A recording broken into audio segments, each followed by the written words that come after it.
That one story podcast में एक बार फिर से आप सभी का स्वागत। और आज भी हम आपको एक ऐसी पर्सनालिटी से मिलवाने वाले हैं जिन्होंने केवल अपनी लाइफ को ट्रांसफॉर्म नहीं किया बल्कि न जाने कितने और भी लोगों की लाइफ को ट्रांसफॉर्म किया है, उन्हें एक बेटर पर्सन, एक हेल्दी पर्सन बनने में मदद की है। जी हाँ, आज दैट वन स्टोरी के इस एपिसोड में हम बात करने वाले हैं डाइटिशियन प्रीति नारायण चौधरी जी से, जिन्होंने अपने डाइटिशियन प्रैक्टिस के थ्रू बहुत सारे लोगों की लाइफ में बहुत ही पॉजिटिव चेंजेस किए हैं। इनको 6 टाइम हरियाणा एक्सीलेंस अवार्ड मिला है, जो कि एक छोटी बात नहीं है। तो इससे हम समझ ही सकते हैं कि कितना काम इन्होंने इस फील्ड में किया होगा। और ये एक्सपर्ट हैं, डायबिटीज एक्सपर्ट ये हैं, साथ ही साथ इन्होंने इनफर्टिलिटी केसेस पर बहुत काम किया है। और इनकी लाइफ का एक मंत्र है कि कभी भी इंसान को रुकना नहीं चाहिए। तो आइए स्वागत करते हैं डाइटिशियन प्रीति नारायण चौधरी जी का। आपका बहुत बहुत स्वागत है मैम हमारे पॉडकास्ट पर। Thank you so much, Tanu, for inviting me that one story में, and it is my privilege to be here.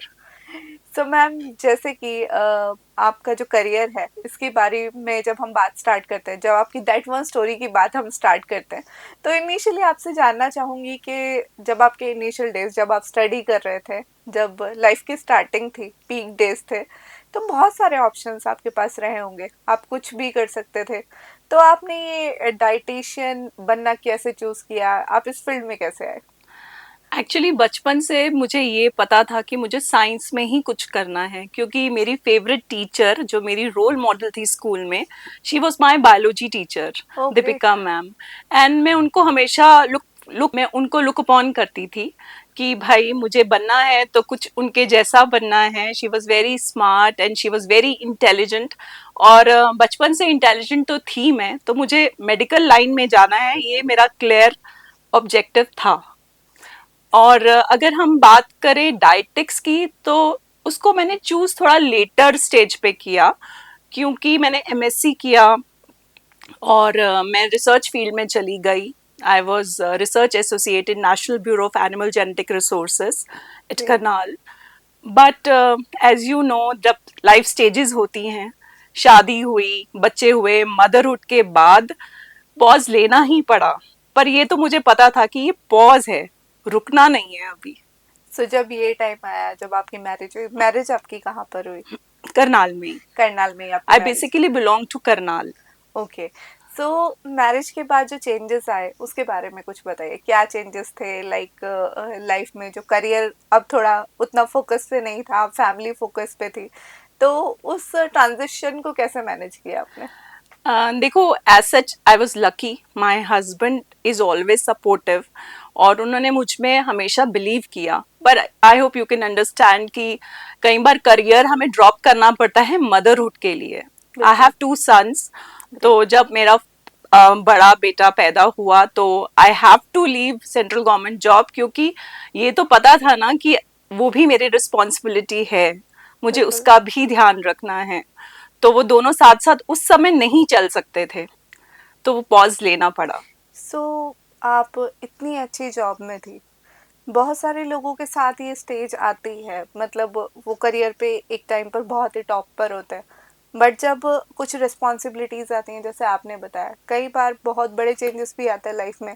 Like कुछ ऐसी कंडीशंस आती हैं कि जब उन्हें छोड़ना पड़ता है। तो आपने भी उस टाइम पर कहीं ना कहीं एक अपने मन में तो एक स्ट्रगल महसूस किया होगा कि ये करना चाहिए, ड्रॉप करना चाहिए, या फिर आप बिल्कुल क्लियर थी कि नहीं, अभी मेरे को प्रायोरिटी यही देनी है? अभी तो प्रायोरिटी फैमिली ही थी, क्योंकि वो क्लियर था दिमाग में ऑब्जेक्टिव।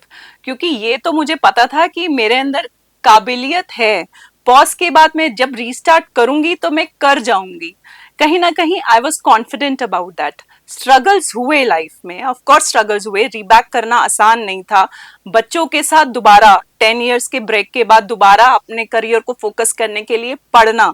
और आप जानते हो इंडिया में कितनी ही लेडीज, कितनी ही विमेन बच्चों के साथ पढ़ पाती हैं, क्योंकि फोकस हट जाता है पढ़ाई से। बिल्कुल। लेकिन मुझे लगता है मैं बनी इसलिए थी कि मैं अभी तक डिफरेंट डिफरेंट कोर्सेज कर रही हूँ और पढ़ाई कर रही हूँ। ग्रेट। सो ड्यूरिंग जब आप मदरहुड, जो है उस टाइम पर आपका पीक टाइम था, उस टाइम पर आपको बच्चों की केयर करनी थी, तो उस टाइम पर भी आपने स्टडी अपनी जो है वो बिल्कुल बिल्कुल। कंटिन्यू रखी, तो उस टाइम पर आपने क्या क्या किया? मैंने बीएड किया वाह। और you will be surprise to know I topped in Haryana. और वाओ। बीएड क्लियर करना, एंट्रेंस, कोई ऐसे पेड सीट नहीं किया था, आई क्लियर्ड एंट्रेंस। और सोहनलाल डीएवी कॉलेज अंबाला से फ्री सीट पे मैंने वो बीएड क्लियर किया था। And I was the first person जिसने लेक्चर जब दिया था, टीचिंग का लेक्चर कंप्यूटर पे दिया था। And okay. From Intel I get the prize also for that. Wow. तब तक हरियाणा में किसी ने स्मार्ट बोर्ड्स पे लेक्चर्स दिए ही नहीं थे। सो अभी आपके जो किड्स हैं, मतलब दोनों बेटे जो हैं, अब उनकी एज क्या है? My elder one is turning 23 in March only. Oh wow. 23. सो अब जब वो अपनी मदर की जो बैक स्टोरी देखते हैं, तो क्या उनके कमेंट्स क्या रहते हैं? He's supportive. Elder one तो he's supportive and जितना भी मेरा डिजिटल और ये सब वीडियोस में डालती हूँ, he is always helpful in that. और he is proud. वाह। Of course he is proud. Obviously ये प्राउड होने की बात भी है कि जब मदर ने इतना कुछ अचीव किया है और किस तरह से सारी चीजें, सारी जिम्मेदारी बैलेंस करते हुए आप इतना आगे बढ़े हो। So now come to the point कि जो आपका फील्ड है उससे भी आई नो कि जब मैं आपसे बात करूंगी तो बहुत सारी नॉलेज जो है आज हम गैदर कर पाएंगे सभी के लिए जो हमें देख रहे हैं। हम्म। सो पहला क्वेश्चन मेरा आपसे जो है वो यही है कि आजकल जो लाइफ है वो बहुत चेंज हो रही है।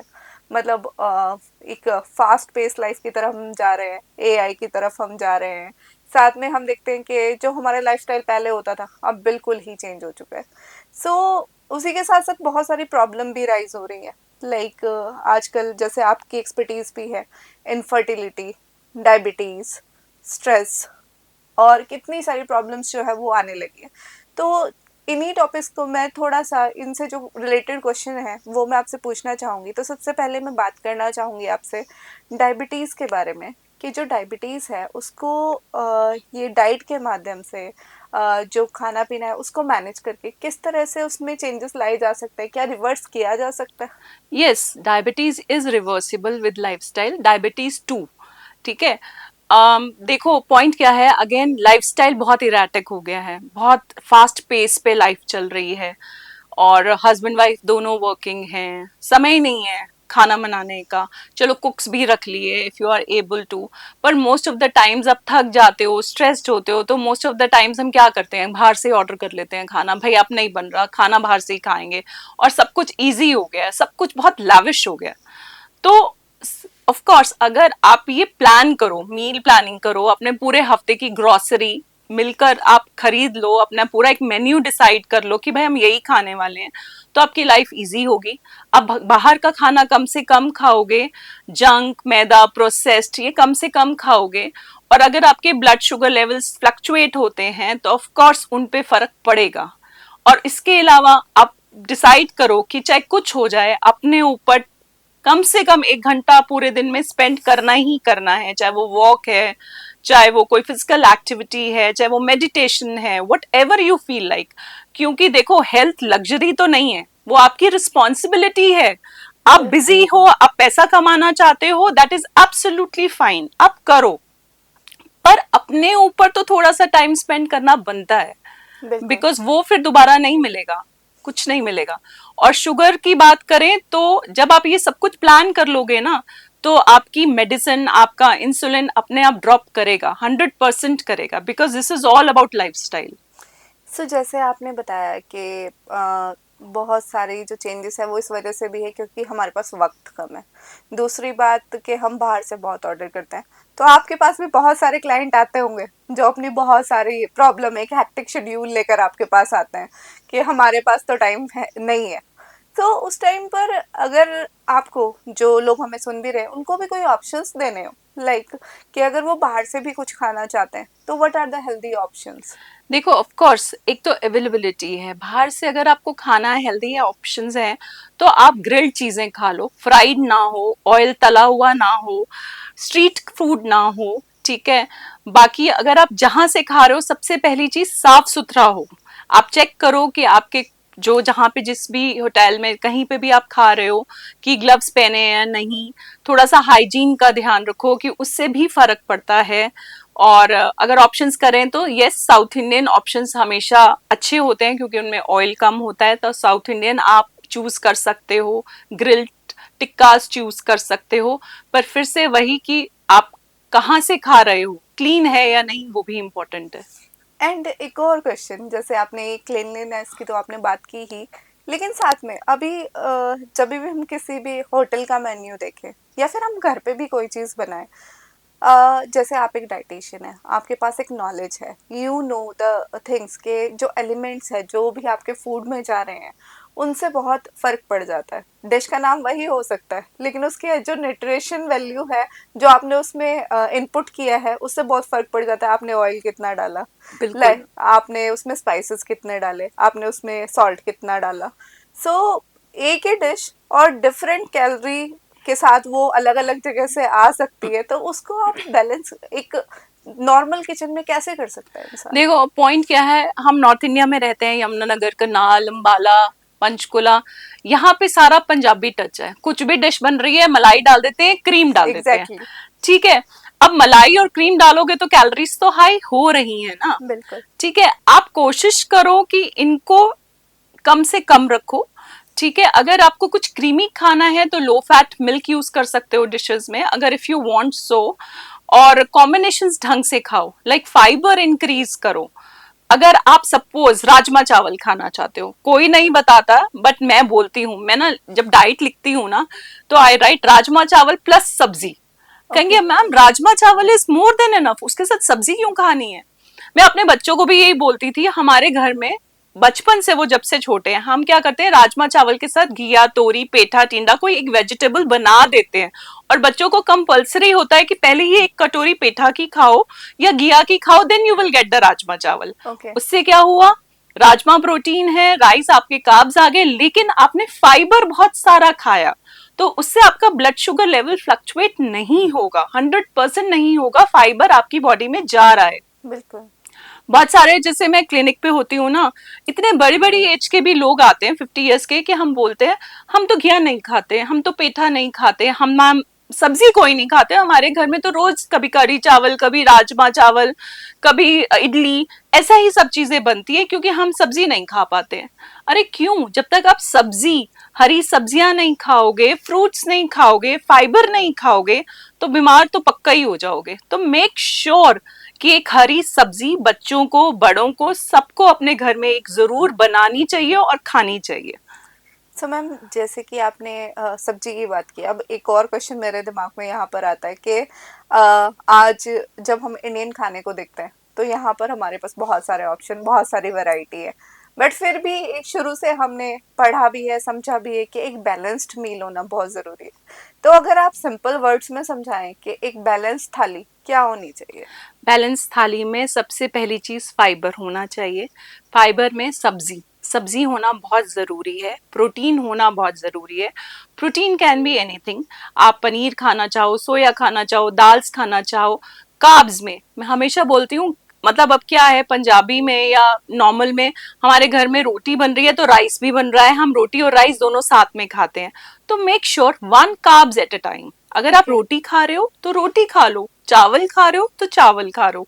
चावल में फाइबर कम होता है, तो चावल के साथ मेक श्योर कि सैलेड बहुत सारा हो। तो कॉम्बिनेशंस बना के खाओ। I am into making correct combinations of food according to your body type. Okay. अगर आप कॉम्बिनेशंस बनाकर खाओगे तो आपका न्यूट्रिशन हमेशा पूरा रहेगा, आपके कोई भी डेफिशिएंसी नहीं होगी, किसी भी विटामिन की, किसी भी मिनरल की नहीं होगी। पर वो कॉम्बिनेशंस का ध्यान रखना है, प्लान करना है। कि अब क्या होता है, कई बार वही वाली बात है, कईयों के घर में रोज ही चावल बन रहे हैं, सुबह बिल्कुल। दोपहर शाम, रोटी मिसिंग है कईयों के घर में।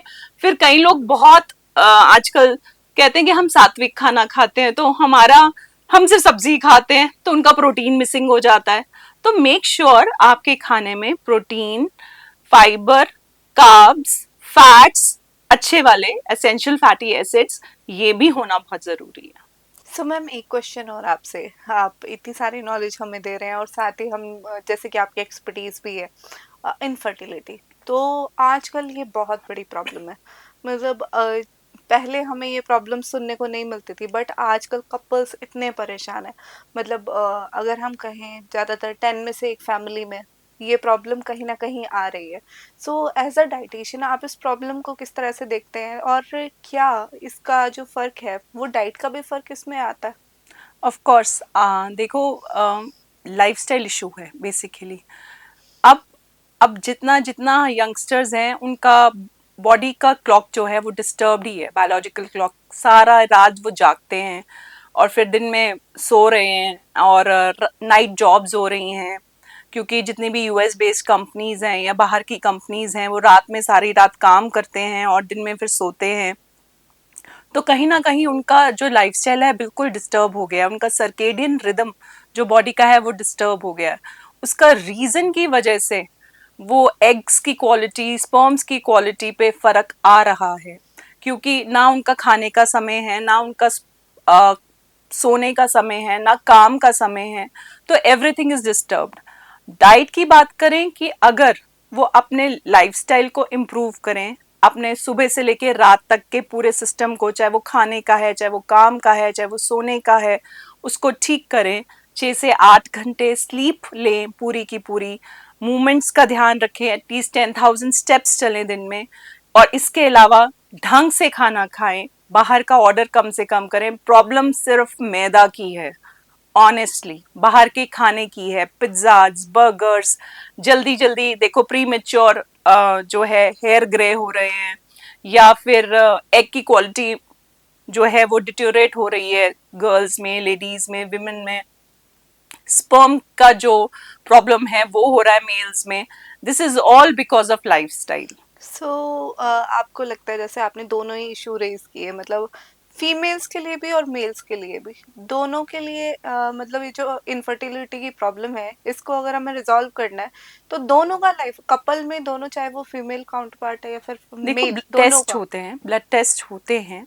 देखो फीमेल्स में जो एग क्वालिटी को इम्प्रूव करना बहुत ज़रूरी है, न्यूट्रिएंट्स को, क्योंकि अगर प्रेगनेंसी जो है फीमेल्स में ही होनी है फॉर श्योर, बिल्कुल।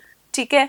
तो उनको न्यूट्रिशन जो चाहिए, चाहे वो Q10 है, चाहे वो जिंक है, चाहे ओमेगा 3 है, आयरन का इंटेक है, विटामिन डी है, एवरीथिंग, ये सभी न्यूट्रिएंट्स जो है फर्टिलिटी में हेल्प करते हैं।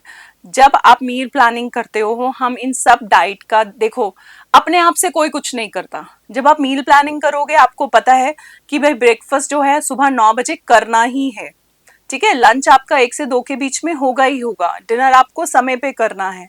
लेकिन अगर आप बिजी हो, आप सारा दिन काम कर रहे हो, चाहे रात का है, तो अपने आप से आप ये नहीं सोच पाओगे। आप 10 बजे तक क्या पता सोते ही रह जाओ, बिल्कुल। आपका ब्रेकफास्ट स्किप हुआ, फिर आपको 11-12 बजे आपने कुछ किया, आपने लंच छोड़ दिया, शाम को भूख लगी, आपने मंचिंग कर ली, चाय ले ली, चाय के साथ बिस्किट्स खा लिए, नमकीन्स खा लिए, पैकेट स्टफ सारा खा लिया। फिर भूख नहीं है रात को 8 बजे, तो रात को फिर 11-12 बजे भूख लगी, फिर बाहर से कुछ ऑर्डर करके खा लिया। तो बताओ ना, इनफर्टिलिटी कैसे नहीं होगी, होएगी तो सही। उसको ध्यान, यही सब चीजें अगर आप इम्प्रूव कर लोगे ना, बिल्कुल किसी फैंसी चीज के बिना। अब लोग बोलते हैं पता नहीं क्या फैंसी करेंगे जिससे हम हमारी फर्टिलिटी इंप्रूव हो जाएगी, या हम्म। कुछ हम फैंसी स्टफ खा लें, या कुछ फैंसी फूड्स, इंपोर्टेड फ्रूट से, वेजिटेबल से कुछ जादू हो जाएगा। नहीं, या आपके अंदर की कमी है, सिर्फ आपका लाइफस्टाइल है, उसको थोड़ा सा इम्प्रूव करो। देखो बिना मेडिसिन के you can conceive very well. So आपने कुछ केसेस भी ऐसे देखे हैं कि जिसमें केवल डाइट चेंज करने से जो ये इनफर्टिलिटी की प्रॉब्लम है जो है वो दूर हो पाई केवल डाइट से? बिल्कुल 100%। जब मैंने ये बहुत साल पहले एक केस लिया था, she was a wife of army officer and she was having that issue, मतलब कि बेबी नहीं हो रहा था उनका। तो मैंने उनका सिर्फ बीएमआई कंट्रोल किया, थोड़ा सा वेट लॉस कराया और उनकी डाइट का ध्यान रखा। उनको मैंने कहा कि देखो अल्कोहल नहीं लेना, बिकॉज यू नो दैट आजकल सभी ड्रिंक कर रहे हैं। बिल्कुल। अल्कोहल कंट्रोल करो, अपना बाहर का खाना कंट्रोल करो, टाइम टू टाइम अपने छोटे छोटे गैप्स पे अच्छा खाना खाओ, हेल्दी फूड्स ही खाओ, जंक नहीं खाओ, मीठा नहीं खाओ। And with that only she conceived. Great. या सो और अब तो it is like thousands of cases like that कि भाई कर सकते हैं, एवरीथिंग इज पॉसिबल। और जैसे कि हमने डायबिटीज की भी बात की, डायबिटीज के ड्यूरिंग एक टाइप 1 टाइप 2 अलग अलग तरह की डायबिटीज़ जो है वो डिफाइन की जाती हैं, साथ ही एक गैजेटेशनल डायबिटीज़ जो कि प्रेगनेंसी के ड्यूरिंग होती है। तो उस टाइम पर डाइट से उसको कैसे मैनेज किया जा सकता देखो है? Of course in mid of the pregnancy gestational diabetes का इशू होता है। तो जब आप लो जीआई डाइट करते हो, जिन भी फ्रूट्स वेजिटेबल्स में ज़्यादा शुगर होती है, फॉर श्योर अगर आप उनको कंट्रोल करते हो और डाइट का थोड़ा सा भी ध्यान रखते हो तो आप इससे बच सकते हो बिल्कुल। क्योंकि क्या होता है, मोस्ट ऑफ द केसेस में आजकल प्रेगनेंसी में ही इंसुलिन लग जाता है, या थायराइड हो जाता है, या पैर सूज जाते हैं, बहुत सारे इश्यूज होते हैं प्रेगनेंसी में। और अगर आप पूरी प्रेगनेंसी में मटर्नल न्यूट्रिशन का ध्यान रखो, अपना साफ सुथरा घर का खाना खाओ, अपना time to time water intake का ध्यान रखो, स्पाइसी फूड कम से कम रखो, अपने न्यूट्रिएंट्स का ध्यान रखो, तो फॉर श्योर आप पूरी प्रेगनेंसी बहुत स्मूथली निकाल जाओगे। बिल्कुल। सो मैम, ये इतनी सारी नॉलेज आपने हमें दी और इतनी सारी बातें भी हमने आपसे की। सो आज हमें जितने भी लोग देख रहे हैं उनको सभी को आपका क्या मैसेज अब देना चाहेंगी? मेरा सभी विमेन से एक मैसेज बिल्कुल क्लियर है कि सबसे पहले अपना ध्यान रखो, अपनी हेल्थ को अपनी रिस्पॉन्सिबिलिटी समझो और अपने आप को प्रायोरिटी दो। Self love is important, selfish होने को नहीं कह रही हूँ, self love is little different. कि जब आप सबसे पहले अपना ध्यान रखोगे तो आप हमेशा खुश रहोगे, और अगर आप खुश रहोगे तो फॉर श्योर अपने आसपास, अपनी फैमिली में, अपने बच्चों को आप ज्यादा प्यार कर पाओगे। तो मेरा मैसेज इतना ही है कि अपना ध्यान रखो।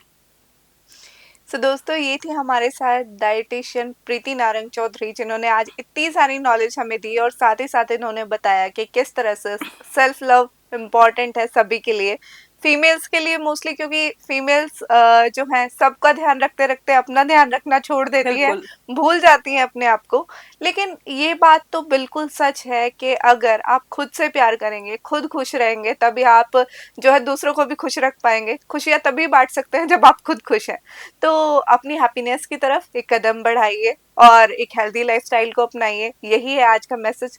तो मैम, आपका हमारे पॉडकास्ट पर आने के लिए बहुत बहुत thank you. My pleasure dear, my pleasure. So दोस्तों, ये थी आज की गेस्ट जिन्होंने इतनी सारी नॉलेज दी आपको। फिर किसी एपिसोड में आपको मिलवाएंगे किसी और गेस्ट से जिनसे आप और भी इंस्पायर होंगे उनकी जर्नी को जाने के। तो तब तक के लिए इसी तरह फॉलो करते रहिए that one story podcast only on the city speaks.